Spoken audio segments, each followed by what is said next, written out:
Ladies and gentlemen, up next for the Paint for Others, another 3D printed kit, and we are going to paint Betty. And Betty here, if you can see it, she even has a Frankenstein tat. So we'll have to try to find a good decal to put that on there. But anyway, that's what we are going to be doing next on the 3D printed kit. And I got a little further ahead than I planned on, but I will show it. She's basically, I want to say 1/8 scale, and comes in 6 pieces. She fits really good. No, very little cleanup. There is one little couple spots. That's where her joints go, and that's her leg here. It fit, and I guess it was me. I guess I held it forward when I was gluing it. There's just a tiny little gap. No big deal. That's just you know, tulip, plastic plate, whatever you want to put in there just to fill in the gap. But other than that, she went together really quick. There's only one problem with her, and I thought it was me, but I think it's just the kit itself. And I'll try to see if I can do this. When you get her together, she sits like that, but she's heavy, so she wants to fall over.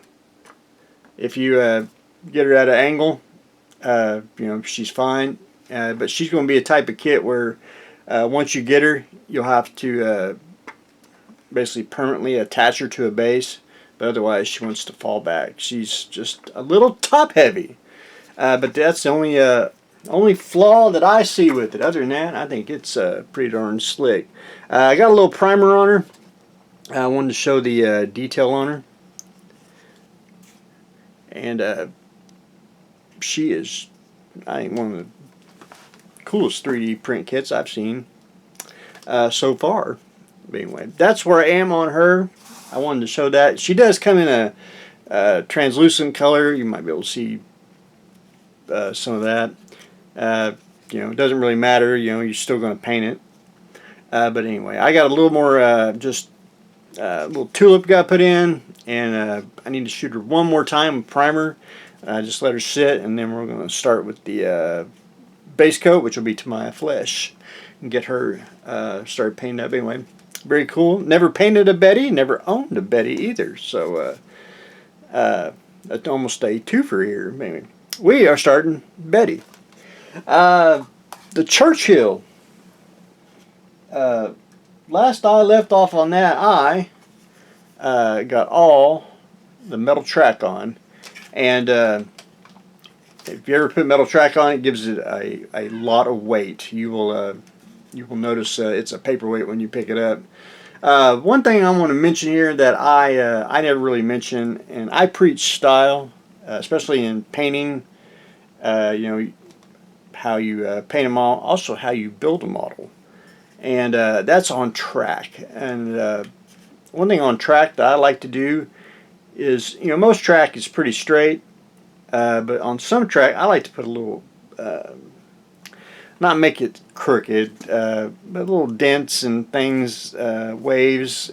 It gives it a sense of, you know, it ain't just factory fresh rolling off the assembly line, because you want it, you know, not battle worn, but just you know, a clean build, but a little things in there that make it look like it's been operational. That's the way I like to do it, and I do it on tracks a lot. If you ever notice mine, you see little dips and you know, like it's been combat worn, but you know, still a clean build. Anyway, always show the bottom of the tank, which I never really do anything. I don't even really paint the bottom just for in spite. But anyway, it went on really well. A lot of super glue, a lot of accelerator, and it is ready to start putting all the rest of the stuff on. The turret, I put a little plastic putty on there, which I got to sand, no big deal. So I started getting ready to put the patches and all that. The gun, I may leave it. I think it's supposed to be shorter. I haven't really, I'm going to have to really look at some pictures. Well, let's look at my little picture here.